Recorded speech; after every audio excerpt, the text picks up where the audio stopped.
ಅಸ್ಮಿನ್. ಆದರೆ ಯೋಗದಲ್ಲಿ ಈ ಸ್ಥಿತಿ ಅಂತನ್ನೋದಲ್ಲದೇನೆ ಅದಕ್ಕೆ ಸಾಧನೆಯನ್ನು ಹೇಳಬೇಕು ಯೋಗ. ಆದ್ರಿಂದ ಇಲ್ಲಿ ಅಸ್ಮಿನ್ ಅನ್ನೋದರ ಬದಲು ಅನೇನ, ಯಾವುದರಿಂದ ಮನಸ್ಸು ಒಂದು ಕಡೆ ನಿಲ್ಲೋ ಹಾಗಾಗುತ್ತೋ ಅದು ಸಮಾಧಿ. ಇದು ಸ್ಥಿತಿ ಅಲ್ಲ, ಉಪಾಯ. ಅದೇ it's not A condition of being, it's A means, it's A technique. ಆದ್ರಿಂದ ಈ ಸಮಾಧಿ ಅಂತ ಅನ್ನೋದಕ್ಕೆ ಎರಡೂ ಅರ್ಥಗಳಿದೆ. ಬರೀ ಸಮಾಧಿ ಅಂದ್ರೆ ಎರಡೂ ಅರ್ಥಗಳಾಗುತ್ತೆ. ಆದರೆ ಈ ಸಮಾಧಿಯನ್ನ ಸ್ಥಿತಿ ಅಂತನ್ನುವಾಗ, ಕೇವಲ ಸ್ಥಿತಿ ಅಂತನ್ನುವಾಗ ಎರಡು ಅದರಲ್ಲಿ ವೆರೈಟೀಸ್ ಹೇಳ್ತಾರೆ, ಎರಡು ಬಗೆಗಳನ್ನು ಹೇಳ್ತಾರೆ. ಒಂದು ಸಂಪ್ರಜ್ಞಾತ ಅಂದ್ರೆ ಏನು, ಇವನ ಮನಸ್ಸು ಒಂದು ಕಡೆ ನಿಂತಿದೆ, ಆ ಸ್ಥಿತಿಯಲ್ಲಿ ಅವನಿದ್ದಾನೆ, ಮನಸ್ಸು ಬೇರೆ ಯಾವ ಕಡೆಗೂ ಹೋಗ್ತಾ ಇಲ್ಲ. ಆದರೆ ಈ ಸ್ಥಿತಿಯಲ್ಲಿ ಇದ್ದೀರಿ ಅಂತ ಅರಿವು ಅವನಿಗಿದೆ. ಇದು ಸಂಪ್ರಜ್ಞಾತ. ಜ್ಞಾ ಅಂತ ಅನ್ನೋದು ಧಾತು. ಆ ಜ್ಞಾ ಅಂದ್ರೆ ತಿಳ್ಕೊಳ್ಳೋದು. ಜ್ಞಾಯತೆ ಭಾವ್ಯ ಸ್ವರೂಪಂ ಏನ, ಯಾವುದನ್ನ ನಾವು ಕಲ್ಟಿವೇಟ್ ಮಾಡಬೇಕು ಅಂತಿರ್ತೀವೋ ಅದನ್ನ, ಅಂದ್ರೆ ಏನು, ಮನಸ್ಸು ಒಂದು ಕಡೆ ನಿಲ್ಲೋದನ್ನ ಇದು ಅದನ್ನ ತಿಳ್ಕೊಳ್ತಾನೆ ಅವನು. ಅಂದ್ರೆ ನಾನು ಈ ಸ್ಥಿತಿಯಲ್ಲಿ ಇದ್ದೀನಿ ಅಂತನ್ನೋ ಅರಿವು ಅವನಿಗಿದೆ. ಮತ್ತು ಸಮ್ಯಕ್ ಎರಡು ವಿಷಯ, ಜ್ಞಾನ ಅನ್ನೋದು ಧಾತು, ಅದಕ್ಕೆ ಎರಡು ಉಪಸರ್ಗಗಳನ್ನು ಸೇರಿಸಿದ್ದಾರೆ. ಸಮ್ ಅಂತ ಒಂದು, ಪ್ರ ಅಂತ ಒಂದು. ಸಮ್ಯಕ್ ಅಂತ ಅನ್ನೋ ಮಾತಿಗೆ ಸಮ್ಯಕ್ ಅಂತ ಅರ್ಥ. ಸಮ್ಯಕ್ ಅಂದ್ರೆ ಚೆನ್ನಾಗಿ. ಚೆನ್ನಾಗಿ ಅಂದ್ರೆ ಏನು, ಸಂಶಯ ವಿಪರ್ಯಾಸ ರಾಹಿತ್ಯೇನ ಸಮ್ಯಕ್. ಚೆನ್ನಾಗಿ ಅಂದ್ರೆ ಏನು ಅಂದ್ರೆ ಅದರಲ್ಲಿ ಅವನಿಗೆ ಏನು ಸಂಶಯವೂ ಇಲ್ಲ, ತಪ್ಪು ತಿಳುವಳಿಕೆಯೂ ಇಲ್ಲ. ಸಂಶಯ ವಿಪರ್ಯಾಸ. ವಿಪರ್ಯಾಸ ಅಂದ್ರೆ ಅನ್ಯಥಾ ಜ್ಞಾನ, ಅದಿಲ್ಲದೆ ಇರೋದನ್ನು ಇದ್ದ ಹಾಗೆ ತಿಳ್ಕೊಳ್ಳೋದು, ಇರೋದನ್ನು ಇಲ್ಲದೆ ಇರೋ ಹಾಗೆ ತಿಳ್ಕೊಳ್ಳೋದು, ಇದ್ದದ್ದನ್ನು ಬೇರೆ ರೀತಿಯಾಗಿ ತಿಳ್ಕೊಳ್ಳೋದು, ಇವೆಲ್ಲ ವಿಪರ್ಯಾಸ ಅಂತ ಆಗೋಗುತ್ತೆ. False ideas, conceptions. ಅದು ಇವನು ತನ್ನ ಮನಸ್ಸಿನ ಮೇಲೆ ವಶೀಕಾರ ಸಂಜ್ಞಾ ಅಂತ ಹಿಂದೆ ಹೇಳಿದ್ರು. ವೈರಾಗ್ಯದಲ್ಲಿ ವಶೀಕಾರ ಸಂಜ್ಞಾ ಅಂತ ಹೇಳಿರಲ್ಲ, ಇದೇನು ತನ್ನ ಮನಸ್ಸಿನ ಮೇಲೆ ಇವನಿಗೆ ಪೂರ್ತಿ ಹತೋಟಿ ಇದೆ, ಹಿಡಿತ ಇದೆ. ಈ ಹಿಡಿತ ಇರುವಾಗ ತಪ್ಪಾಗಿ ತಿಳ್ಕೊಳ್ಳೋದಕ್ಕೆ ಮನಸ್ಸು ಬಿಡೋದೇ ಇಲ್ಲ, ಸರಿಯಾಗಿಯೇ ತಿಳ್ಕೊಳ್ಳುತ್ತೆ. ಇದರಲ್ಲಿ ಯಾವ ಸಂಶಯವೂ ಇವನಿಗೆ ಇರದೇ ಇರೋ ಹಾಗೆ. ಇವಾಗ ಸಂಶಯ ವಿಪರ್ಯಾಸ ಅಂತ ಎರಡು ಈ ತೊಂದರೆಗಳನ್ನು ಇದು ಪರಿಹರಿಸುತ್ತೆ ಎಂದು. ಸಂಶಯ ಅಂದ್ರೇನು, ಉಭಯ ಕೋಟಿ ಜ್ಞಾನ, ಇದು ಹೀಗೋ ಹಾಗೋ ಅಂತನ್ನೋದು. ಇವಾಗ ಕತ್ತಲಲ್ಲಿ, ನಸುಗತ್ತಲಲ್ಲಿ ಒಂದು ಮರದ ಕೊಂಟನ್ನು ನೋಡಿದ್ರೆ ಇಲ್ಲಿ ಏನು ಮರದ ಕೊಂಟೋ, ಮನುಷ್ಯನೋ, ಸ್ಥಾನರುವ ಪುರುಷೋವ, ಅಥವಾ ಅವನು ಪುರುಷೋವ ಅಂತಾದ್ರೆ ಇವ್ನು ಯಾರು ಕಳ್ಳನೋ ಅಥವಾ ಪೊಲೀಸ್ನವನೋ, ಯಾರು ಇರ್ಬೋದು. ಇದು ಸಂಶಯ. ಸಂಶಯ ಅಂದ್ರೆ ಉಭಯ ಕೋಟಿ ತಿಳುವಳಿಕೆ ಒಂದು ಕಡೆ ನಿಲ್ಲಲ್ಲ. ಈ ಕಡೆ ಒಂದು ಸರ್ತಿ ಹೋಗುತ್ತೆ, ಆ ಕಡೆ ಒಂದು ಸರ್ತಿ ಹೋಗುತ್ತೆ, ಅಲ್ಲಿ ಇಲ್ಲಿ ಹರಿದಾಡುತ್ತೆ. ಇದು ಸಂಶಯ. ವಿಪರ್ಯಾಸ ಅಂದ್ರೆ ನಸುಗತ್ತಲೆಯಲ್ಲಿ ಒಂದು ಕಪ್ಪೆ ಚಿಪ್ಪಿರುತ್ತೆ, ಬೆಳ್ಳಿ ಇದ್ದಾಗ ಕಾಣುತ್ತೆ, ಅದು ಬೆಳ್ಳಿ ಇಲ್ಲಿದೆ ಅಂತ ತಿಳ್ಕೊಳ್ಳೋದು ವಿಪರ್ಯಾಸ ಅದು. ಅಥವಾ ನಸುಗತ್ತಲೆಯಲ್ಲಿ ಒಂದು ಹಗ್ಗ ಬಿದ್ದಿರುತ್ತೆ, ಇದು ಹಾವು ಅಂತ ಅಂದುಕೊಳ್ಳೋದು, ಇದು ವಿಪರ್ಯಾಸ. ಅಥವಾ ಒಬ್ಬ ಮನುಷ್ಯ ನಮ್ಮ ವ್ಯವಹಾರದಲ್ಲಿ ಇರ್ತಾನೆ, ಒಳ್ಳೆ ಮನುಷ್ಯ ಅಂತ ತಿಳ್ಕೊಳ್ಳೋದು, ಅವನು ಕೆಟ್ಟವನೇ ಆಗಿರ್ತಾನೆ, ತೋರಿಸ್ಕೊಳ್ಳೋದು ಒಳ್ಳೆಯವನಾಗಿ ತೋರಿಸ್ಕೊಳ್ತಾರೆ, ಇದು ವಿಪರ್ಯಾಸ. ವಿಪರ್ಯಾಸ ಇದು ರಾಂಗ್ ಪರ್ಸೆಪ್ಷನ್ಸ್. ಈ ಸಂಶಯ ಅಂತಂದ್ರೆ ಡೌಟ್ಫುಲ್. ಹೀಗೆ ಸಮ್ಯಕ್ ಅಂತನ್ನೋ ಮಾತಿನಲ್ಲಿ ಇದು ಎರಡೂ ಇಲ್ಲದೆ ಇರತಕ್ಕಂಥದ್ದು ಸಮ್ಯಕ್. ಇದ್ದದ್ದು ಇದ್ದ ಹಾಗೆ ತಿಳ್ಕೊಳ್ತಾರೆ, ಯಥಾರ್ಥ ಅವಬೋಧ ಅಂತ ಕರೀತಾರೆ. ಇದ್ದದ್ದನ್ನು ಇದ್ದ ಹಾಗೆ ತಿಳ್ಕೊಳ್ಳೋದು ಇವನು. ಮತ್ತು ಪ್ರಕರ್ಷೇಣ, ಅಂತ ಅನ್ನೋದಕ್ಕೆ ಪ್ರಕರ್ಷೇಣ ಅಂದ್ರೆ ವಿತ್ ಕ್ಲಾರಿಟಿ, ಲೂಸಿಡಿಟಿ, ಅದರಲ್ಲಿ ಯಾವ ಒಂದು ಅನುಮಾನವೂ ಇಲ್ಲದೆ ಇರೋ ಹಾಗೆ ಸ್ಪಷ್ಟವಾಗಿ ತಿಳ್ಕೊಳ್ಳೋದು ಪ್ರಕರ್ಷೇಣ ಜ್ಞಾಯತೆ. ಈ ಸಮಾಧಿಯಲ್ಲಿ ಚಿತ್ತವೃತ್ತಿ ಹೇಗಿದೆ ಅಂತನ್ನೋದನ್ನು ಇವನು ಸಮ್ಯಕ್ ಪ್ರಕರ್ಷೇಣ ಜಾನಾತಿ. ಅಂದ್ರೆ ನನ್ನ ಮನಸ್ಸು ಹೀಗೆ ಏಕಾಗ್ರವಾಗಿದೆ, ಯಾವ ಕಡೆಯೂ ಹರಿತಾ ಇಲ್ಲ ಅಂತ ಅವನು ತಿಳ್ಕೊಳ್ತಾನಲ್ಲ, ತಿಳ್ಕೊಳ್ಳೋದು ಸಂಪ್ರಜ್ಞಾತ ಸಮಾಧಿಗೆ. ಅವನಿಗೆ ಬೇರೆ ಕಡೆ ಧ್ಯಾಸ ಇಲ್ಲ, ಆದರೆ is aware of what is happening in himself. ಆ ಸೆಲ್ಫ್ ಅವೇರ್ನೆಸ್ ಇದೆ ಅವನಿಗೆ. ಇನ್ನೂ ಅದನ್ನ ಪ್ರಕರ್ಷ ಅಭ್ಯಾಸ ವೈರಾಗ್ಯಗಳನ್ನ ಒಂದು ನೆಲೆಯಲ್ಲಿ ನಿಲ್ಲಿಸಿದ್ರೆ ಇದು ಸಂಪ್ರಜ್ಞಾತ. ಅದನ್ನೇ ಹೆಚ್ಚು ಮಾಡಿಕೊಂಡು ಹೋದ್ರೆ ಅಸಂಪ್ರಜ್ಞಾತ. ಈ ಅಸಂಪ್ರಜ್ಞಾತದಲ್ಲಿ ಈ ಮನಸ್ಸಿನಿಂದ ತಿಳ್ಕೊಳ್ಳಬೇಕಾದ್ರೆ ಒಂದು ವೃತ್ತಿ ಅದು. ನನ್ನ ಮನಸ್ಸು ಸ್ಥಿಮಿತವಾಗಿದೆ ಅಂತ ತಿಳ್ಕೊಳ್ಬೇಕಾದ್ರೆ ಮನಸ್ಸೇ ತಿಳ್ಕೊಳ್ಬೇಕದನ್ನ.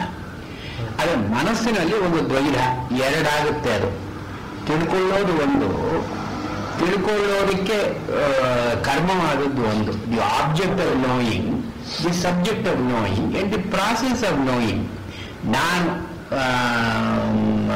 ಸಮಾಧಿಯಲ್ಲಿ ಇದ್ದೀನಿ ಅಂತ ತಿಳ್ಕೊಂಡ್ರೆ ಇವನ್ ಮನಸ್ಸೇ ತಿಳ್ಕೊಳ್ಬೇಕು. ಮನಸ್ಸು ನೆಮ್ಮದಿಯಿಂದಿದೆ, ಸ್ಥಿರವಾಗಿದೆ ಅಂತ ತಿಳ್ಕೊಳ್ಬೇಕು. ಆ ತಿಳ್ಕೊಳ್ಳೋದೇನೋ ಇಟ್ ಇಸ್ ಓನ್ಲಿ ಪ್ರಾಕ್ಸಿಮೇಟ್, ಅದು ಪೂರ್ತಿ ತಿಳ್ಕೊಳ್ಳೋ ಹಾಗಲ್ಲ. ಅದು ಈ ಅಸಂಪ್ರಜ್ಞಾತದಲ್ಲಾದರೂ ಈ ಮನಸ್ಸು ಪೂರ್ತಿ ಒಂದು ನೆಲೆಗೆ ಬಂದುಬಿಟ್ಟ ಮೇಲೆ, ಅದರಲ್ಲಿ ಯಾವ ವಿಕಾರಗಳು ಭೇದವೂ ಇಲ್ಲದೇ ಇದ್ದ ಮೇಲೆ ಅದ್ರಲ್ಲಿ ನಾನು ಸಮಾಧಿಯಲ್ಲಿ ಇದ್ದೀನಿ ಅಂತ ನಾವು ಭಾವಿಸುವ ಅವನಿಗಿಲ್ಲ. You be totally unconscious. ಇದು ಅಸಂಪ್ರಜ್ಞಾತ. ಅದರಲ್ಲಿ ಸಂಪೂರ್ಣವಾಗಿ ಚಿತ್ತವೃತ್ತಿ ನಿರೋಧ. ಎಲ್ಲಿ ಅಸಂಪ್ರಜ್ಞಾತದಲ್ಲಿ. ಈ ಸಂಪ್ರಜ್ಞಾತದಲ್ಲೋ ಏಕಾಗ್ರತೆ ಇದೆ. ಏಕಾಗ್ರತೆಯಲ್ಲಿ ಸಂಪ್ರಜ್ಞಾತ. ನಿರುದ್ಧದಲ್ಲಿ ಅಸಂಪ್ರಜ್ಞಾತ. ಅವನಿಗೆ ದೇಹದ ಅರಿವೂ ಇಲ್ಲ, ನಾನು ಅಂತನ್ನೋ ಅರಿವೂ ಇಲ್ಲ, ಸಮಾಧಿಯಲ್ಲಿ ಇದ್ದೀನಿ ಅಂತನ್ನೋ ಅರಿವೂ ಇಲ್ಲ. ಅವನಿಗೆ ಲಾಸ್ಟ್. ಹೀಗೆ ಮುಂದಿನ ಕೆಲವು ಸೂತ್ರಗಳಲ್ಲಿ ಈ ಸಂಪ್ರಜ್ಞಾತ ಅಸಂಪ್ರಜ್ಞಾತ ಅಂತನ್ನೋದನ್ನ ವಿವರಣೆಗೆ ತಂದುಕೊಂಡು, ಈ ಸಂಪ್ರಜ್ಞಾತದಲ್ಲಿ ವಿತರ್ಕ, ವಿಚಾರ, ಆನಂದ, ಸ್ಮಿತ, ಸ್ವರೂಪ, ಅನುಗಮಾತ್ ಸಂಪ್ರಜ್ಞಾತ ಅಂತ ಹೇಳ್ತಾನೆ. ಅಂದ್ರೆ ಈ ಸಂಪ್ರಜ್ಞಾತದಲ್ಲಿ ಕೆಲವು ಹಂತಗಳಿದೆ. ಆ ಬೇರೆ ಬೇರೆ ನೆಲೆಯಲ್ಲಿ ಈ ಸಂಪ್ರಜ್ಞಾತ ಅಂತ ಕೆಲಸ ಮಾಡುತ್ತೆ ಅಂತ ಹೇಳಿ 16, 17, 18, 19 ಈ ಮೂರರಲ್ಲಿ ಕೆಲವರಿಗೆ ಈ ಬೇವು ಬರುತ್ತೆ, ಕೆಲವರಿಗೆ ನಿಧಾನವಾಗಿ ಬರುತ್ತೆ. ಆದರೆ ಇದಕ್ಕೆ ಪ್ರಯತ್ನ ಪಡೋರು ಅಂದರೆ ಸಾಮಾನ್ಯ ಜನ, ಯಾರಿಗೆ ಪೂರ್ವಜನ್ಮದಲ್ಲೇ ಯೋಗಾಭ್ಯಾಸ ಮಾಡಿರ್ತಾರೆ, ಅವರಿಗೆ ಸಂಸ್ಕಾರಗಳು ಇರುತ್ತೆ. ಈಗ ಪ್ರತ್ಯಾಸನ್ನ ಅವರಿಗೆ ಇದ್ದಕ್ಕಿದ್ದ ಹಾಗೆ ಅವರಿಗೆ ಸಮಾಧಿ ಅಂತ ಬಂದ್ಬಿಡುತ್ತೆ. ದೇವರಮಣ ಮಹರ್ಷಿ ಯೋಗ ಆಯಿತು ಅಂತ ಕೇಳ್ತೀವಿ, ಇನ್ನೊಬ್ಬರಿಗಾಯಿತು ಅಂತ ಕೇಳ್ತೀವಿ. ಅವ್ರಿಗೆ ಯಾವ ಪೂರ್ವ ಸಿದ್ಧತೆ ಇಲ್ಲದೇನೆ, ಯಾವ ಯೋಗ ಮಾಡದೇನೆ ಅವರಿಗೆ ಸಮಾಧಿ ಅಂತ ಬಂದ್ಬಿಡುತ್ತೆ. ಇದು ಪ್ರತ್ಯಾಸನ್ನ ಅಂತ 19ನೇ ಸೂತ್ರ. ಅದಕ್ಕೆ ತಿಳಿ ಬರೋಣ, ಅದು ಮೇಲಿನ ಹಂತ ಆಯಿತು. ಆದರೆ ಯೋಗ ಎಲ್ಲರಿಗೂ ಆಗಬೇಕಲ್ಲ. ಇದು ಎಲ್ಲರಿಗೂ ಕೂಡ ಸಂಪ್ರಜ್ಞಾತವೂ ಸಿಗಬೇಕು, ಅಸಂಪ್ರಜ್ಞಾತವೂ ಸಿಗಬೇಕು. ಹೀಗೆ ಸಿಗಬೇಕಾದ್ರೆ ಏನು ಮಾಡತಕ್ಕದ್ದು? ಅದು 20ನೇ ಸೂತ್ರದಲ್ಲಿ ಶ್ರದ್ಧಾ, ವೀರ್ಯ, ಸ್ಮೃತಿ, ಸಮಾಧಿ, ಪ್ರಜ್ಞಾಪೂರ್ವಕ ಇತರೇಷಾಂ. ಇತರೇಷಾಂ ಅಂದರೆ ಬೇರೆಯವರಿಗೆ, ಅದು ನಮ್ಮಂಥವರಿಗೆ. ಕೆಲವು ವಿಶೇಷವಾದ ಯೋಗಿಗಳಿಗೆ ಏನಾಗುತ್ತೆ ಅಂತ ಹೇಳಿದ್ರು ಹಿಂದೆ. ಅಂದ್ರೆ ಇದು ಯೋಗ ಸೂತ್ರದಲ್ಲಿ ಕ್ರಮ ಹೇಗೆ ಅಂದರೆ ದಿ ಮೋಸ್ಟ್ ಕ್ವಾಲಿಫೈಡ್ ಅವರು ಮುಂಚೆ ಹೇಳ್ತಾರೆ, ಆಮೇಲೆ ಅದಕ್ಕಿಂತ ಕಡಿಮೆ. ಸೊ ನಮ್ಮ ಲೆವೆಲ್ಗೆ ಬರಬೇಕಾದ್ರೆ ನಾವು ನಮ್ಮ ಸೂತ್ರ ಓದ್ಕೊಳ್ಬೇಕು. ಇದರಲ್ಲಿ ಇತರೇಷಾಂ ಅಂತಂದ್ರೆ ಬೇರೆಯವರಿಗೆ, ಇವರನ್ನ ಮುಂದೆ ಯೋಗದ ಹಂತದಲ್ಲಿ ಯಾವ ವಿಘ್ನಗಳು ಇವನ್ನ ಕಾಡಬಾರದು, ಇವರಿಗೆ ಒಳ್ಳೆಯದಾಗಬೇಕು ಅಂತನ್ನೋ ಹಾಗಿದ್ರೆ ಶ್ರದ್ಧಾ ವೀರ್ಯ ಸ್ಮೃತಿ ಸಮಾಧಿ ಪ್ರಜ್ಞಾ ಪೂರ್ವಕಃ ಇತರೇಷಾಂ ಬೇರೆಯವರಿಗೆ ಇದರ ಪೂರ್ವಕವಾಗಿ ಇದರ ಮೂಲಕವಾಗಿ ಇದರ ದ್ವಾರ ಏನಾಗುತ್ತೆ ರಕ್ಷತಿ ಅಶುಭೇಭ್ಯ ಅಂತ ಸೇರಿಸ್ಕೊಳ್ಬೇಕು ನಾವು. ಯೋಗದಲ್ಲಿ ಯಾವ ಅಶುಭ ಅಂತಿರುತ್ತೋ ಅದರಿಂದ ಸಾಧಕನನ್ನು ಕಾಪಾಡುತ್ತೆ. ಯಾವುದು ಈ ಶ್ರದ್ಧಾ ವೀರ್ಯ ಸ್ಮೃತಿ ಸಮಾಧಿ ಇತ್ಯಾದಿಗಳು ಇವನನ್ನು they will protect him from any mishaps. ಯೋಗದ ಹಂತದಲ್ಲಿ ತೊಂದರೆಗಳಾಗೋದನ್ನು ತಪ್ಪಿಸುತ್ತೆ, ವಿಘ್ನಗಳಾಗೋದನ್ನು ನಿವಾರಣೆ ಮಾಡುತ್ತೆ, ಕೆಟ್ಟದಾಗುವಂತಹ ಸಂಭವ ಇದ್ದರೂ ಕೂಡ ಅದನ್ನು ತೊಳೆದು ಹಾಕುತ್ತೆ. ರಕ್ಷತಿ ಅಶುಭೇಭ್ಯ ಅಂತ ಸೂತ್ರದಲ್ಲಿ ನಾವು ಅಧ್ಯಯನ ಮಾಡಿಕೊಳ್ಳೋದು. ಅಧ್ಯಯನ ಅಂದರೆ ಸೇರಿಸ್ಕೊಳ್ಬೇಕು. ಸೂತ್ರದ ಅರ್ಥ ಕಂಪ್ಲೀಟ್ ಆಗೋಲ್ಲ. ಇಲ್ಲಿ ನಮಗೆ ಬೇಕಾದದ್ದನ್ನ ನಾವು ಅವಶ್ಯವಾಗಿ ಸಾಧನೆ ಮಾಡಬೇಕಾದದ್ದನ್ನ ಉಪಾಯ ಅಂತ ಕರೆದಿದ್ದಾರೆ. ಉಪಾಯ ಅಂದರೆ ದಿ ಟೆಕ್ನಿಕ್. ಯೋಗ ಅಂತ ಅನ್ನೋ ಮಾತಿಗೆ ಉಪಾಯ ಅಂತಲೇ ಅರ್ಥ. ಯೋಗ ಸನ್ನಹನೋಪಾಯ. ಯೋಗ ಅಂದರೆ ಒಂದು ಎಫರ್ಟ್, ಸನ್ನಹನ ಸಿದ್ಧ ಮಾಡಿಕೊಳ್ಳೋದು, ಉಪಾಯ ಒಂದು ಟೆಕ್ನಿಕ್ ಅಂತಲೇ ಯೋಗ ಅಂತ ಅನ್ನೋ ಮಾತಿಗೆ ಅದು ಅರ್ಥ. ಆದ್ದರಿಂದ ಇದು ಎಲ್ಲೆಲ್ಲೂ ಬರುತ್ತೆ. ಸಂಪ್ರಜ್ಞಾತದಲ್ಲೂ ಬರುತ್ತೆ, ಅಸಂಪ್ರಜ್ಞಾತದಲ್ಲೂ ಬರುತ್ತೆ, ಅಭ್ಯಾಸದಲ್ಲಿ ಬರುತ್ತೆ, ವೈರಾಗ್ಯದಲ್ಲಿ ಬರುತ್ತೆ. ಯೋಗದ ಯಾವ್ಯಾವ ಪ್ರಕ್ರಿಯೆಗಳಿದೆಯೋ ಅದರಲ್ಲಿ ಎಲ್ಲ ಈ ಉಪಾಯದ ಒಂದು ಕಾನ್ಸೆಪ್ಟೇ ಬರುತ್ತೆ. ಉಪಾಯ ಅಂದರೆ ಟೆಕ್ನಿಕ್, ಮೆಥಡ್, ಅದರ ಅನುಸರಿಸಬೇಕಾದ ಕ್ರಮ ಯಾವುದು. ಈ ಉಪಾಯಗಳನ್ನ ಎಲ್ಲಿಂದ ಎಲ್ಲಿಯವರೆಗೆ ಇಟ್ಟಿದ್ದಾರೆ ಅಂದರೆ ಉಪಾಯ ಅಂತಂದ್ರೆ ಅದಕ್ಕೆ ಎರಡು ಸೀಮೆಗಳಿರಬೇಕಲ್ಲ. ಆ ಕಡೆ ಈ ಕಡೆ ಎಲ್ಲಿಂದ ಆರಂಭವಾಗುತ್ತೆ, ಎಲ್ಲಿ ಮುಗಿಯುತ್ತೆ, ಅದು ಯಾವುದನ್ನು ನಾವು ಉಪಾಯ ಅಂತ ಪರಿಗಣಿಸಬೇಕು. ಅಂದರೆ ಶ್ರದ್ಧಾ ಅಂತ ಆರಂಭ ಮಾಡಿದ್ರು, ಪ್ರಜ್ಞಾ ಅಂತನ್ನೋದು ಮುಗಿಸಿದ್ರು. ಶ್ರದ್ಧೆಯಿಂದ ಪ್ರಜ್ಞೆಯವರೆಗೆ ಉಪಾಯಗಳು. ಈ ಉಪಾಯವನ್ನ ಶ್ರದ್ಧಾದಯ ಪ್ರಜ್ಞಾಂತಹ ಉಪಾಯ ತತ್ಪೂರ್ವಕಃ ಅಯಂ ಉಪಾಯ. ಇದು ಮೇಜರ್ ಉಪಾಯ ಸಂಪ್ರಜ್ಞಾತ ಸಮಾಧಿಗೆ. ಇತರೇಷಾಂ ಬೇರೆಯವರಿಗೆ ಏನು ಅಂದರೆ ಶ್ರದ್ಧೆಯಿಂದ ವೀರ್ಯದವರೆಗೆ ಬೇರೆ ಬೇರೆ ಉಪಾಯಗಳನ್ನು ಸಾಧಿಸಿಕೊಳ್ಳುವುದು ಉಪಾಯ, ದೊಡ್ಡ ಉಪಾಯ. ಇವೆಲ್ಲ ಸಬ್ ಉಪಾಯಗಳು. ಇದರಲ್ಲಿ ಇದು ಪ್ರಾಕ್ ಸಂಸ್ಕಾರ ಬಲ ಅಂತ, ಹಿಂದಿನ ಸಂಸ್ಕಾರಗಳ ಬಲದಿಂದ ಯಾರು ಎಷ್ಟೆಷ್ಟು ಇದರಲ್ಲಿ ಒಂದು ಪ್ರಾವೀಣ್ಯವನ್ನು ಗಳಿಸ್ಕೊಳ್ತಾರೆ. ಅಂದರೆ ಎಲ್ಲರೂ ಈ ಶ್ರದ್ಧಾ ವೀರ್ಯ ಸ್ಮೃತಿ ಸಮಾಧಿ ಪ್ರಜ್ಞೆ ಇದನ್ನು ಮಾಡ್ತಾರೆ. ಆದರೆ ಮಾಡಿದವ್ರಿಗೆಲ್ಲ ಒಂದೇ ರೀತಿಯಾಗಿ ಫಲ ಅಂತ ಇಲ್ಲ. ಯಾಕೆ? ಅವರವರ ಸಂಸ್ಕಾರಕ್ಕೆ ಅನುಗುಣವಾಗಿ ಕೆಲವರಿಗೆ ಶ್ರದ್ಧಾ ಇಂದ ವೀರ್ಯಕ್ಕೆ ದಾಟಿಬಿಡ್ತಾರೆ, ವೀರ್ಯದಿಂದ ಮತ್ತೆ ಇನ್ನೊಂದು ಯಾವುದೋ ಸಮಾಧಿಗೆ ಹೋಗ್ತಾರೆ, ಅಲ್ಲಿ ಬೇಗ ಬೇಗ ಹೋಗ್ತಾರೆ. ಇನ್ನು ಕೆಲವರು ಕಷ್ಟಪಟ್ಟು ತಮ್ಮ ಸಂಸ್ಕಾರಗಳನ್ನು ರೂಢಿಸಿಕೊಂಡು ಅನಂತರ ಮುಂದೆ ಹೋಗಬೇಕಾಗುತ್ತೆ. ಅಂದರೆ ಇದು ಎಲ್ಲರಿಗೂ ಕಾಮನ್ ಉಪಾಯಗಳೇ ಆದರೂ ಕೂಡ ಅವರವರಿಗೆ ಅವರವರ ಸಂಸ್ಕಾರ ಬಲದಿಂದ ಇದು ಹೆಚ್ಚು ಕಡಿಮೆ ಆಗುತ್ತೆ, ತರತಮ ಭಾವ ಆಗುತ್ತೆ. ಅಂದರೆ ಇಬ್ಬರು ಇದನ್ನು ಒಂದೇ ಕಾಲದಲ್ಲಿ ಮಾಡಿದರೂ ಕೂಡ ಒಬ್ಬರಿಗೆ ಬೇಗ ಸಿದ್ಧಿ ಆಗ್ಬೋದು, ಇನ್ನೊಬ್ಬರಿಗೆ ನಿಧಾನವಾಗಿ ಸಿದ್ಧಿ ಆಗ್ಬೋದು. ಅದು ಸಂಸ್ಕಾರ. ಈ ಮೂರು ಉಪಾಯಗಳು ಅಂತ ಹೇಳ್ತಾರೆ. ಈ ಏನು ಉಪಾಯಗಳು? ಮೃದೋಪಾಯ, ಮಧ್ಯೋಪಾಯ, ತೀವ್ರೋಪಾಯ. ಮೃದು ಅಂದರೆ ಅವರು ಅಭ್ಯಾಸ ಮಾಡುವಾಗ ಸ್ವಲ್ಪ ಸ್ವಲ್ಪವಾಗಿ ಮಾಡೋದು, ಅವ್ರಿಗೆ ಕಾಲಾವಧಾನ ಇರೋಲ್ಲ, ಅಥವಾ ಅವರಿಗೆ ಮಿಕ್ಕಾದ ಅನುಕೂಲಗಳು ಇರೋಲ್ಲ. ಅದಕ್ಕಾಗಿ ಈ ಶ್ರದ್ಧಾ ವೀರ್ಯ ಸ್ಮೃತಿ ಸಮಾಧಿ ಪ್ರಜ್ಞೆ ನಾಲ್ಕನ್ನು ಮಾಡಿದರೂ ಕೂಡ ಸ್ವಲ್ಪ ಸ್ವಲ್ಪವಾಗಿ ಮಾಡ್ತಾರೆ. ಅವರ ಸಂಸ್ಕಾರಕ್ಕೆ ಅವರ ಅವಕಾಶಕ್ಕೆ ಏನೇನು ಬರುತ್ತೋ ಅಷ್ಟೇ ಮಾಡಿಕೊಂಡು ಹೋಗ್ತಾರೆ. ಆದ್ರಿಂದ ಅವರಿಗೆ ಬಹಳ ಬೇಗ ಜಯ ಆಗುತ್ತೆ ಅಂತ ಅನ್ನೋದನ್ನು ಅವರು ನಿರೀಕ್ಷೆ ಮಾಡೋ ಹಾಗಿಲ್ಲ, ನಿಧಾನವಾಗಿ ಮಾಡ್ಕೊಂಡು ಹೋಗ್ತಾರೆ. ಇದನ್ನು ಮೃದು ಉಪಾಯ ಅಂತ ಕರೀತಾರೆ. ಮೃದು ಅಂದರೆ ಸಾಫ್ಟ್. ಮೈಲ್ಡ್ ಅಂತ ಅರ್ಥ. ಮೈಲ್ಡ್ ಆಗಿ ಎಲ್ಲ ಒಟ್ಟಿಗೆ ಅವ್ರು ಮಾಡೋಲ್ಲ, ನಿಧಾನವಾಗಿ ಮಾಡ್ಕೊಂಡು ಹೋಗ್ತಾರೆ.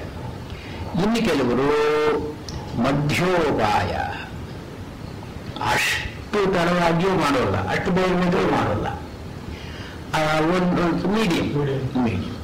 ಇನ್ನು ಕೆಲವರು ಬೇರೆ ಎಲ್ಲದನ್ನು ಬಿಟ್ಟು ಇವನ್ನೇ ಮಾಡ್ತಾ ಕೂತ್ಕೊಳ್ತಾರೆ. ಇವರು ತೀವ್ರೋಪಾಯ, ಇಂಟೆನ್ಸ್. ಸೊ ಹೀಗೆ ಮೈಲ್ಡ್, ಮೀಡಿಯಂ, ಇಂಟೆನ್ಸ್ ಅಂತ ಈ ಮೂರು ಈ ಉಪಾಯಗಳಲ್ಲಿ, ಶ್ರದ್ಧೆಯಿಂದ ಪ್ರಜ್ಞೆಯವರೆಗೆ ಇರುವ ಉಪಾಯಗಳಲ್ಲಿ ಜನಗಳ ಸಂಸ್ಕಾರಗಳನ್ನು ಅವಲಂಬಿಸಿ ಕೆಲವರು ಮೃದು, ಇನ್ನು ಕೆಲವರು ಮಧ್ಯ, ಮತ್ತು ಕೆಲವರು ತೀವ್ರ. ಇಲ್ಲಿ ಮುಂದಿನ ಸೂತ್ರದಲ್ಲಿ ತೀವ್ರ ಸಂವೇಗಾನಾಮಾಸನ್ನ ಅಂತ ಬರುತ್ತೆ. ಇಲ್ಲಿ ತೀವ್ರ ಸಂವೇಗಾನಾಂ ಆಸನ್ನ. ಈ ತೀವ್ರ ಸಂವೇಗ ಅಂದರೆ ಇಂಟೆನ್ಸ್ ಎಫರ್ಟ್ ಯಾರು ಮಾಡ್ತಾರೋ ಅವರಿಗೆ ಇದು ಆಸನ್ನ ಅಂದ್ರೆ ಹತ್ರ, ನಿಯರ್, ಕ್ಲೋಸ್ ಎಟ್ ಹ್ಯಾಂಡ್. ಈ ಸಂಪ್ರಜ್ಞಾತ ಸಮಾಧಿ ಅಂತ ಅನ್ನೋದು ಬೇಗ ಸಿದ್ಧಿಸುತ್ತೆ. ಮಿಕ್ಕಾದವರಿಗೆ ಸ್ವಲ್ಪ ದೂರ, ಇನ್ನೂ ದೂರ, ಹೀಗಾಗುತ್ತೆ. ಈ ಸೂತ್ರಕ್ಕೂ ಮುಂದಿನ ಸೂತ್ರಕ್ಕೂ ಸಂಬಂಧವನ್ನು ಕಲ್ಪಿಸಬೇಕಾದರೆ ಈ ತೀವ್ರ ಸಂವೇಗಾನ ಇಲ್ಲಿ ಶ್ರದ್ಧಾ ವೀರ್ಯ ಸ್ಮೃತಿ ಸಮಾಧಿ ಪ್ರಜ್ಞಾಪೂರ್ವಕ ಇತರೇಷಾಂ, ಇಲ್ಲಿ ಸಂವೇಗ ಅಂತ ನಮ್ಮ ಮಾತಿಲ್ಲ. ಅದ್ರ ಮುಂದಿನ ಸೂತ್ರದಲ್ಲೇನೆ ತೀವ್ರ ಸಂವೇಗ ನಾಮಾಸನ್ನ ಅಂದ್ರೆ ಈ ಸಂವೇಗ ಎಲ್ಲಿ ಬಂತು? ಈ ಸೂತ್ರಕ್ಕೂ ಈ ಸೂತ್ರಕ್ಕೂ ಸಂಬಂಧ ಇರಬೇಕಲ್ಲ. ಈ ಸಂವೇಗ ಅಂತ ಎಲ್ಲಿ ಬಂತು ಅಂದ್ರೆ ಹೀಗೆ ಈ ಉಪಾಯವನ್ನು ಹೇಳ್ತಾ ಇಲ್ಲ. ಇಲ್ಲಿ ಉಪಾಯದಲ್ಲಿ ಮೂರು ಬಗೆಗಳು, ಮಧ್ಯ, ಮೃದು, ಮಧ್ಯ, ತೀವ್ರ. ತೀವ್ರವಾದವರಿಗೆ ಆಸನ್ನ, ಹತ್ತಿರವಾಗಿರುತ್ತೆ. ಅಂದ್ರೆ ಮಿಕ್ಕಾದವರಿಗೆ ಸ್ವಲ್ಪ ದೂರ, ಇನ್ನೂ ಸ್ವಲ್ಪ ದೂರ, ಹೀಗಿರುತ್ತೆ ಅಂತ ಈ ಎರಡು ಸೂತ್ರಗಳಿಗೂ ಒಂದು ಸಂಬಂಧ. ಈಗ ಶ್ರದ್ಧಾ ಮೊದಲನೇದು, ಶ್ರದ್ಧೆಯಿಂದ ಆರಂಭ ಮಾಡಬೇಕು. ಇಲ್ಲಿ ಈ ಶ್ರದ್ಧಾ ಅಂತನ್ನೋದು ಶ್ರತ್ ಧ ಅಂತ ಎರಡು ಪದಗಳು. ಧ ಅಂದ್ರೆ ಇಡತಕ್ಕದ್ದು, ಶ್ರದ್ಧೆ ಅಂದ್ರೆ ಯಾವುದು ದಿಟವಾಗಿದೆಯೋ, ಯಾವುದನ್ನ ಇವನು ನಂಬಿದ್ದಾನೋ ಅದರಲ್ಲಿ ತಾನು ಚೆನ್ನಾಗಿ ನೆಲೆಸೋದು. ಫೇತ್ ಅಂತ ಅನ್ನೋ ಮಾತಿಗೆ settling yourself firmly in what you believe. ನಾವು ಏನನ್ನು ನಂಬಿದ್ದೀವಿ, ಇದರಿಂದ ನಮಗೆ ಪ್ರಯೋಜನ ಆಗುತ್ತೆ ಅಂತ ನಂಬಿದ್ರೆ ಅದನ್ನು ಬಿಲೀವ್ ಮಾಡದೇ ಇದ್ರೆ ಮುಂದಕ್ಕೆ ಅದಕ್ಕೆ ಮುಂದಕ್ಕೆ ಹೋಗೋದಕ್ಕೆ ಒಂದು ಪ್ರೇರಣೆ ಇಲ್ಲ. ಆದ್ದರಿಂದ ಈ ಶ್ರದ್ಧಾ ಅಂತ ಅನ್ನೋದನ್ನ ಚೇತಸಃ ಸಂಪ್ರಸಾದ ಅಂತ ಅರ್ಥ ಮಾಡ್ತಾರೆ. ಮನಸ್ಸು ಇದರಲ್ಲಿ ನೆಮ್ಮದಿಯಾಗಿದೆ, ಇದು ನನಗೆ ಸುಖ ಕೊಡುತ್ತೆ ಅಂತ ಅನ್ನೋ ಒಂದು ಕಲ್ಪನೆ ನನಗಿದೆ. ಆದ್ರಿಂದ ಒಂದು ಆಂಟಿಸಿಪೇಷನ್ ಇರುತ್ತೆ, ಒಂದು ಪ್ಲೆಸೆಂಟ್ ಆಂಟಿಸಿಪೇಷನ್, ಮುಂದಕ್ಕೆ ನನಗೆ ಇದರಿಂದ ಒಳ್ಳೆಯದಾಗುತ್ತೆ. ಇದು ಸಂಪ್ರಸಾದ ಅಂತ ಕರೀತಾರೆ, ಮನಸ್ಸಿನ ನೆಮ್ಮದಿ. ಈ ಮನಸ್ಸಿನ ನೆಮ್ಮದಿ ಆರಂಭದಲ್ಲಿ ಇದ್ದದ್ದನ್ನ ಹೆಚ್ಚು ಹೆಚ್ಚು ಮಾಡಿಕೊಂಡು ಹೋಗೋದು ಯೋಗ. ಇದು ಇರದೇನೆ ಇದ್ದು ಬಿಟ್ರೆ ಅದನ್ನ ಹೆಚ್ಚು ಮಾಡ್ಕೊಳ್ಳೋ ಕ್ವೆಶ್ಚನ್ನೇ ಇಲ್ಲ. ಆದ್ರಿಂದ ಯೋಗದಲ್ಲಿ ಏನು ಮೊದಲೇ ನಿಮ್ಗೆ ಇರಬೇಕು ಒಂದು ಸ್ವಲ್ಪ. ಈ ಸಮಾಧಿ ನಾವು ಕಡೆಯಲ್ಲಿ ಮುಟ್ಟುವ ಸಂಪ್ರಜ್ಞಾತ ಇರಲಿ, ಮೊದಲೇ ಸಮಾಧಿಯ ಸ್ಥಿತಿ ಇರಬೇಕು. ಬೀಜ ಅಲ್ಲಿದ್ರೆ ಬೀಜ ಬೆಳೆದು ಮರವಾಗುತ್ತೆ, ಬೀಜವೇ ಇರದಿದ್ರೆ ಮರ ಹೇಗೆ ಬರುತ್ತೆ? ಯೋಗದಲ್ಲಿ ಕೂಡ ಈ ಶ್ರದ್ಧಾ ಅಂತ ಅನ್ನೋ ಮಾತು ಒಂದು ಫರ್ಮ್ ಕನ್ವಿಕ್ಷನ್, ಒಂದು ಆಂಟಿಸಿಪೇಷನ್ ಆಫ್ ಪಾಸಿಟಿವ್ ರಿಸಲ್ಟ್ಸ್. ಇದು ಇರದೇ ಇದ್ರೆ ಯೋಗದಲ್ಲಿ ಪ್ರಯೋಜನ ಫಲ ಇಲ್ಲ ಅಂತ ಹೇಳ್ತಾರೆ. ಆದ್ರಿಂದ ಚೇತಸಃ ಸಂಪ್ರಸಾದ ಅಪವರ್ಗ ಪ್ರಾಪ್ತೌ ತತ್ ಸಾಧನ ಶ್ರವಣೇ ಚ ಕದಕ ಫಲ ಸಂಪರ್ಕ ಇವ ಸಲೀಲಸ್ಯ. ಇಲ್ಲಿ ಒಂದು ಕದಕ ಅಂತ ಒಂದಿದೆ, ಅದು ನೀರಿನಲ್ಲಿ ಕೊಳೆ ಇರುತ್ತೆ. ಈ ಕೊಳೆಯನ್ನು ಹೇಗೆ ತೆಗೆಯೋದು ಅಂದ್ರೆ ಒಂದು ಕದಕ ಅಂತ ಒಂದು ಗಿಡದ ಬೀಜ ಇರುತ್ತಂತೆ, ಅದನ್ನ ಈ ನೀರಿನಲ್ಲಿ ಹಾಕಿದ್ರೆ ಆ ಕೊಳೆಯೆಲ್ಲ ತೆಗೆಯುತ್ತೆ, ಎಲ್ಲ ಕೆಳಗೆ ಉಳ್ಕೊಳ್ಳುತ್ತೆ. ಆಮೇಲೆ ಇದು ಈ ಬೀಜ ಏನಾಗುತ್ತೆ ಅಂದ್ರೆ ಇದು ಕೂಡ ಕರಗಿ ಹೋಗುತ್ತದೆ. ಅದ್ರಲ್ಲಿ ಕದಕ ಬೀಜ ಅಂತನ್ನೋದು ಹೇಗೆ ಸಲಿಲ ಅದು ನೀರನ್ನ ಶುದ್ಧಿ ಮಾಡೋದಕ್ಕೆ ಉಪಯೋಗಿಸ್ಬೇಕು ಅಂತನ್ನೋ ಒಂದು ಕನ್ವಿಕ್ಷನ್ ಇದ್ರೆ, ಇದಾಗುತ್ತೆ ಇದರಿಂದ ಅಂತ ಇದ್ರೆ ಕದಕ ಮಾಡಿ ಪ್ರಯೋಗ ಮಾಡ್ತಾರೆ, ಕದಕ ಬೀಜವನ್ನು ಪ್ರಯೋಗ ಮಾಡ್ತಾರೆ. ಇವಾಗ ನಂಬಿಕೆ ಇಲ್ಲದೆ ಇದ್ರೆ ಅದರೊಳಗೆ ಹಾಕೋದೇ ಇಲ್ಲ. ಹಾಗೆ ನಮ್ಮ ಮನಸ್ಸು ಈಗ ಕೆಟ್ಟಿದೆ, ಅನೇಕ ಕಶ್ಮಲಗಳಿದೆ, ಅದರಲ್ಲಿ ಕೊಲೆಗಳಿದೆ.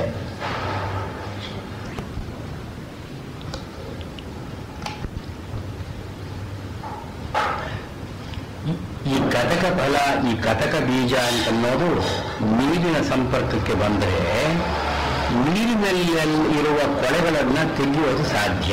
ಹಾಗೆ ಮನಸ್ಸಿನ ಕೊಳೆಯೆಲ್ಲ ಇದೆ. ಈ ಯೋಗ ಅಂತನ್ನೋದು ಕಟಕಮಣಿ ಇದ್ದ ಹಾಗೆ ಯೋಗದ ಸಂಪರ್ಕ ಮನಸ್ಸಿಗೆ ಬಂದರೆ ಮನಸ್ಸಿನ ಕೊಳೆಗಳು, ಕಶ್ಮಲಗಳು ತಾವಾಗಿ ಕೆಳಗೆ ಹೋಗಿ ಕೂತ್ಕೊಳ್ಳುತ್ತೆ. ಅದನ್ನೋ ಶ್ರದ್ಧೆ. ಇವಾಗ ಯೋಗ ನಾವು ಇದಕ್ಕಾಗಿ ಪ್ರತ್ಯೇಕವಾಗಿ ನಾವು ಶ್ರಮ ಪಡಬೇಕಾಗಿಲ್ಲ. ಯೋಗದ ಕಡೆ ಮನಸ್ಸು ಹೋಯಿತು ಅಂತಂದ್ರೆ ಉಳಿದದ್ದು ಎಷ್ಟೋ ಆಶಯಗಳಿರುತ್ತೆ, ಇದಿರುತ್ತೆ, ಅದೆಲ್ಲ ಹೋಗುತ್ತೆ, ತಾನಾಗಿ ಹೋಗುತ್ತೆ ಅಂತನ್ನುವಂಥ ಒಂದು ಶ್ರದ್ಧೆ. ಶ್ರದ್ಧೆ is believe that yoga will be able to produce calmness, ಒಂದು ಮೆಂಟಲ್ ರೆಕ್ಟಿಟ್ಯೂಡ್ ಅದು ಮಾಡುತ್ತೆ ಅದು ಅಂತನ್ನೋದು, ಅಂತನ್ನುವ ನಂಬಿಕೆ, ಒಂದು ದೃಢವಾದ ನಂಬಿಕೆ ಇದ್ರೆ ಯೋಗದಲ್ಲಿ ಶ್ರಮ ಪಡೋದಕ್ಕೆ ಒಂದು ವೀರ್ಯ ಅಂತ ಎರಡನೇದು ಸಿಗುತ್ತೆ. ಅಂದ್ರೆ ಉತ್ಸಾಹ. ವೀರ್ಯ ಅಂದ್ರೆ ಉತ್ಸಾಹ. ಯೋಗ ವಿಷಯೇ ಉತ್ಸಾಹವಾನ್ ಭವತಿ. ಯೋಗದ ವಿಚಾರವಾಗಿ ಇನ್ನಷ್ಟು ಮಾಡೋಣ, ಇನ್ನಷ್ಟು ಮಾಡೋಣ, ಇನ್ನಷ್ಟು ತಿಳ್ಕೊಳ್ಳೋಣ, ಇನ್ನಷ್ಟು ಮುಂದೆ ಹೋಗೋಣ ಅಂತ ಉತ್ಸಾಹ ಬರುತ್ತೆ. ಈ ವೀರ್ಯ ಅಂತ ಇಲ್ಲದೆ ಇದ್ದೆವು, ಬರೀ ಶ್ರದ್ಧೆ ಅಂತಿದ್ರೆ ಅದು ಮುಂದಕ್ಕೂ ಹೋಗೋಲ್ಲ. ವೀರ್ಯ ಅಂತನ್ನೋದು ಕಾಲ ಇದ್ದ ಹಾಗೆ, ಈ ಶ್ರದ್ಧಾ ಅಂತ ಅನ್ನೋದು ಸಂಕಲ್ಪ ಇದ್ದ ಹಾಗೆ. ನಾವು ನಡಿಬೇಕಾದ್ರೆ ಕಾಲಿನ ಪ್ರಯೋಗವೇ ಬೇಕು. ಸಂಕಲ್ಪ ಇಲ್ಲದೆ ಇದ್ರೆ ನಡೆಯೋದಕ್ಕೆ ಉತ್ಸಾಹ ಇಲ್ಲ. ಆದರೆ ಬರೀ ಸಂಕಲ್ಪದಲ್ಲೇ ಪರ್ಯವಸಾನ ಆಗಬಾರದು.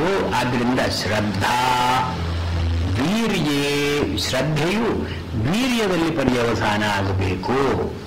ಅದು ಶ್ರದ್ಧಾ ವಿಲ್ ಬಿ ಅಂಡರ್ ಕರೆಂಟ್, ವೀರ್ಯ ವಿಲ್ ಬಿಕಮ್ ಡಾಮಿನೆಂಟ್. ಇದು ಯೋಗದಲ್ಲಿ ಮೊದಲು ಶ್ರದ್ಧೆ ಅಂತಿದ್ರೆ ವೀರ್ಯ ಅಂತ ಬರುತ್ತೆ. ಇದು ಎಲ್ಲ ಕಾರ್ಯಕಾರಣ ಸಂಬಂಧವನ್ನೇ ಹೇಳ್ತಾ ಇದ್ದಾರೆ ಇಲ್ಲಿ ಪೂರ್ತಿ. ಶ್ರದ್ಧಾ, ವೀರ್ಯ, ಸ್ಮೃತಿ, ಸಮಾಧಿ, ಪ್ರಜ್ಞಾ, ಇದರಲ್ಲಿ ಎಲ್ಲ ಒಂದರಿಂದ ಒಂದು, ಒಂದರಿಂದ ಒಂದು, ಒಂದರಿಂದ ಒಂದು. ಅಂದ್ರೆ ಏನು, ಇದನ್ನ ಇವಾಗ ವೀರ್ಯ ಅಂತ ಅನ್ನೋದನ್ನ ಒಂದು ಬಂತು, ಒಂದು ಉತ್ಸಾಹ ಬಂತು. ಉತ್ಸಾಹ ಬಂದರೆ ಶ್ರದ್ಧಾ ಅಂತ ಅನ್ನೋದು ಇದು ಇಂಪ್ಲೈಸ್. ತಿರುಗಿ ಶ್ರದ್ಧೆಯ ಕಡೆ ನಾವು ಹೇಗೆ ಗಮನ ಕೊಡಬೇಕಾಗಿಲ್ಲ. ಈ ವೀರ್ಯವನ್ನು ರಕ್ಷಣೆ ಮಾಡಿಕೊಳ್ಳೋದು ಹೇಗೆ? ಉತ್ಸಾಹ ನನಗೊಂದು ಬಂದಿದೆ, ಈ ಉತ್ಸಾಹಕ್ಕನುಗುಣವಾಗಿ ನಾನು ಒಂದು ಸ್ವಲ್ಪ ಟೈಮ್ ಕೊಡಬೇಕು, ಒಂದು ಸ್ವಲ್ಪ ಒಂದು ದೇಶ, ಒಂದು ಯಾವುದೋ ಒಂದು ಇದೆಲ್ಲ ಈ effort should be directed towards maintaining this ಉತ್ಸಾಹ. ಆದ್ರಿಂದ ವೀರ್ಯ ಶ್ರದ್ಧಾನಸ್ಯ ವೀರ್ಯಂ ಉಪಜಾಯತೆ. ಯಾರಲ್ಲಿ ಶ್ರದ್ಧೆ ಇದೆಯೋ ಅವನಿಗೆ ವೀರ್ಯ ಅಂತ ಒಂದು ಉಂಟಾಗುತ್ತೆ. ಸಮುಪಜಾತ ವೀರ್ಯಸ್ಯ ಸ್ಮೃತಿ ಉಪತಿಷ್ಠತೆ.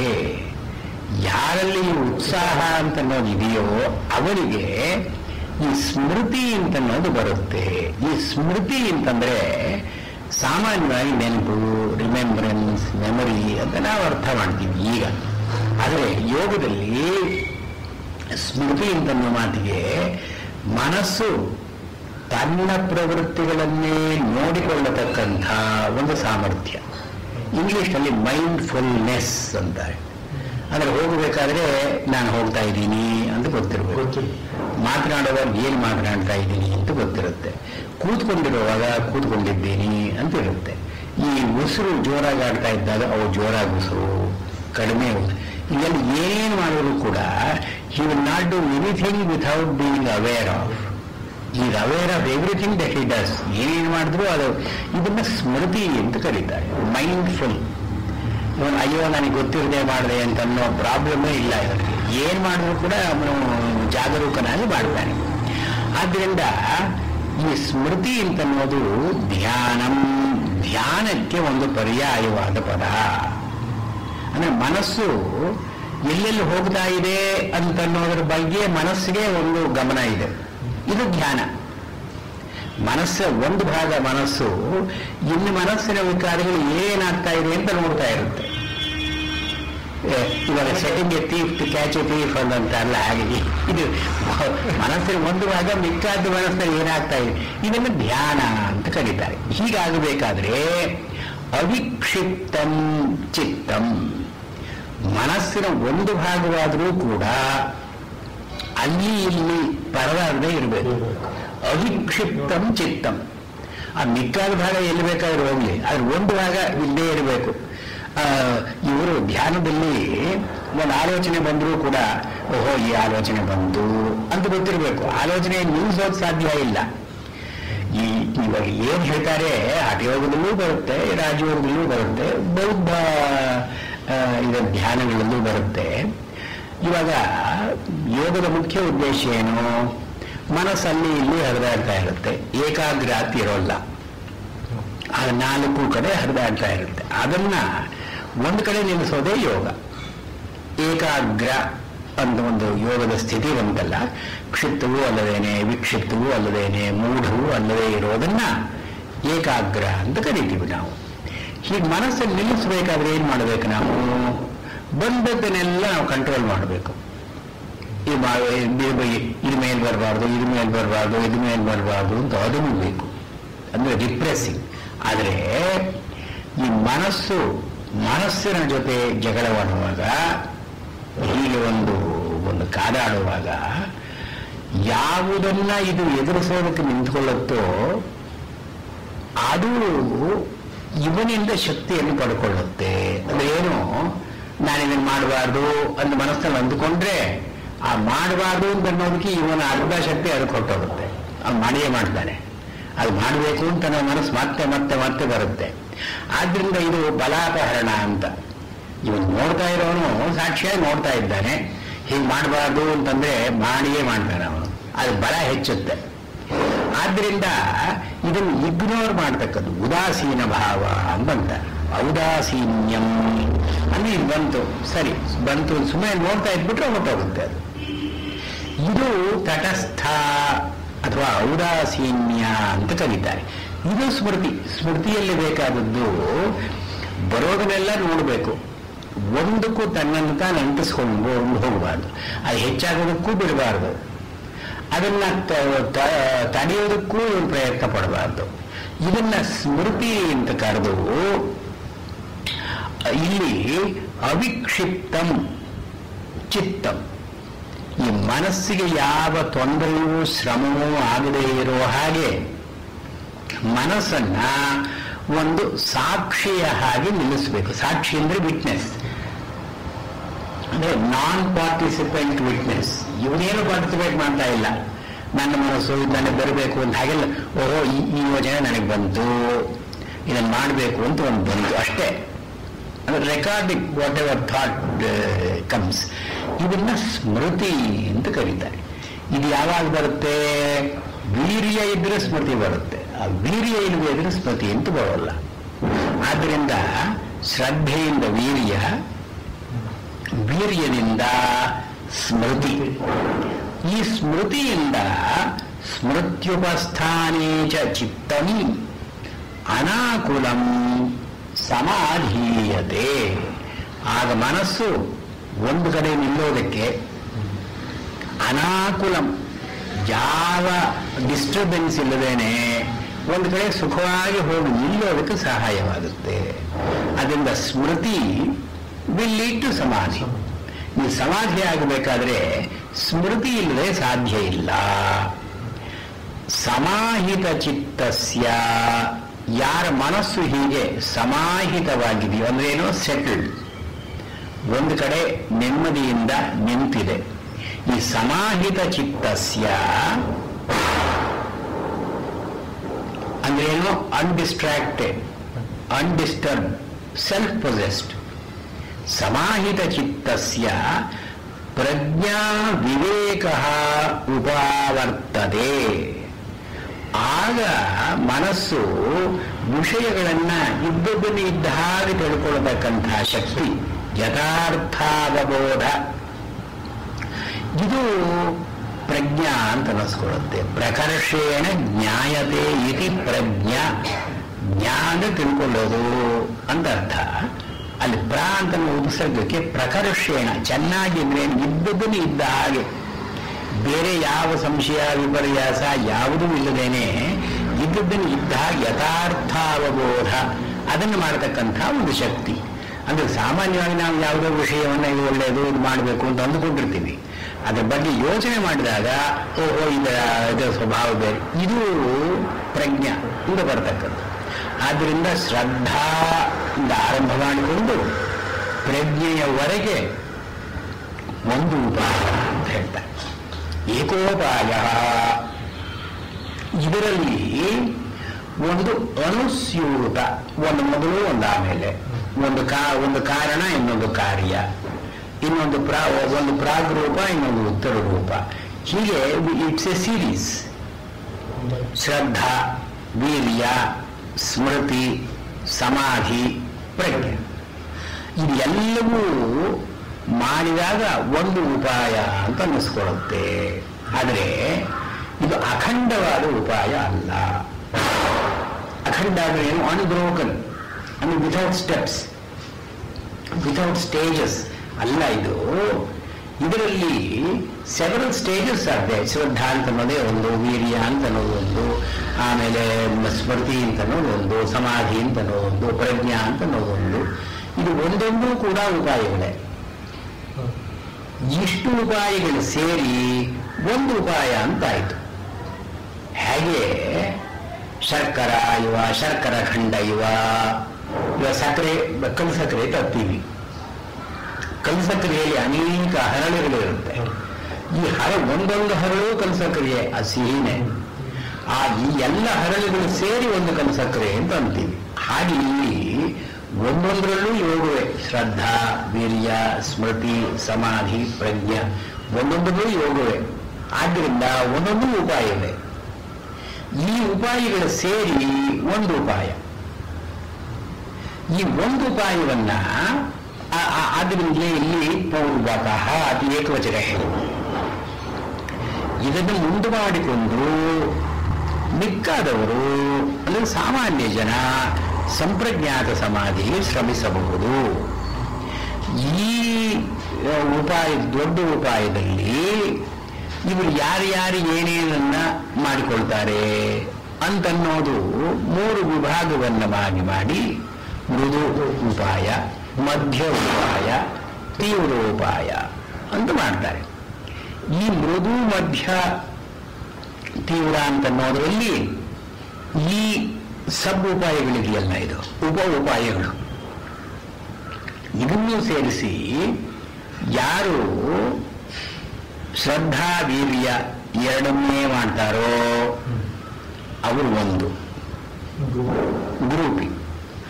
ಆಮೇಲೆ ವೀರ್ಯ, ಸ್ಮೃತಿ ಸೇರಿಸಿ ಯಾರು ಮಾಡ್ತಾರೋ ಅದು ಒಂದು ಗುಂಪು. ಸ್ಮೃತಿ, ಸಮಾಧಿಯನ್ನು ಸೇರಿಸಿ ಮಾಡೋದು ಒಂದು ಗುಂಪು. ಸಮಾಧಿ, ಪ್ರಜ್ಞಾ ಸೇರಿಸಿ ಮಾಡೋದು ಒಂದು ಗುಂಪು. ಹೀಗೆ ಈ ಉಪಾಯಗಳಲ್ಲೇ, ಉಪಾಯವನ್ನು ಅನುಷ್ಠಾನ ಮಾಡೋರಲ್ಲೇನೆ ವಿಧಾನಿ ಅಂದ್ರೆ ಬೇರೆ ಬೇರೆ ರೀತಿಯಲ್ಲಿ ಇವರು ಮಾಡಿಕೊಳ್ಳಬಹುದು. ಅಂದ್ರೆ ಇದಕ್ಕೆ ಗುರುಪದೇಶದಿಂದ ಶ್ರದ್ಧೆ ಇರತಕ್ಕವನು ವೀರ್ಯವನ್ನು, ಸ್ಮೃತಿಯನ್ನು ಅದರ ಜೊತೆಗೆ ಸೇರಿಸಿಕೊಳ್ಳಬಹುದು. ಶ್ರದ್ಧಾ ಅಂತನ್ನೋ ಬೇಸಿದ್ದು ಅದರ ಮೇಲೆ. ಅದು ಇಲ್ಲಿ ಸಮಾಧಿ, ಪ್ರಜ್ಞಾ ಅಂತನ್ನೋದು ತೀವ್ರ. ಈ ಶ್ರದ್ಧಾ, ವೀರ್ಯ ಅಂತನ್ನೋದು ಮೃದು ಮೊದಲು. ವೀರ್ಯ, ಸ್ಮೃತಿ ಅಂತನ್ನೋದು ಮಧ್ಯ. ಇಲ್ಲಿ ಮೃದು, ಮಧ್ಯ, ತೀವ್ರ ಅಂತನ್ನುವಾಗ ಇವರು ಯಾವ ಸ್ಟೇಜ್ನಲ್ಲಿ ಇದ್ದಾರೆ ಇವರು ಅಂತಲೂ ಒಂದು ಎಣಿಕೆ ಇದೆ. ಆದ್ದರಿಂದ ಇದರಲ್ಲಿ 3, ಈ 3, ನವವಿಧ ಯೋಗಿನಃ 9 ವಿಧವಾದ ಯೋಗಿಗಳು ಅಂತ ಹೇಳ್ತಾರೆ. ಅಂದ್ರೆ ಮೊದಲು ಈ 3 ವಿಭಾಗ, ಮೊದಲಲ್ಲಿ ಶ್ರದ್ಧಾವೀರ್ಯ ಮಾಡಿಕೊಳ್ಳೋರು, ಆಮೇಲೆ ಸ್ಮೃತಿ ಸಮಾಧಿ ಕಡೆ ಹೋಗೋರು, ಆಮೇಲೆ ಸಮಾಧಿ ಪ್ರಜ್ಞಾ ಕಡೆ ಹೋಗೋರು. ಸಮಾಧಿ ಪ್ರಜ್ಞಾ ಹೈಯರ್, ಗ್ರೇಟ್ಸ್ ಇದು 3. ಈ 3ರಲ್ಲೂ ಕೂಡ ಈ ಮಧ್ಯ ಮೃದು, ಮಧ್ಯ, ತೀವ್ರ ಅಂತಿದೆ. ಆದ್ದರಿಂದ ಈ 3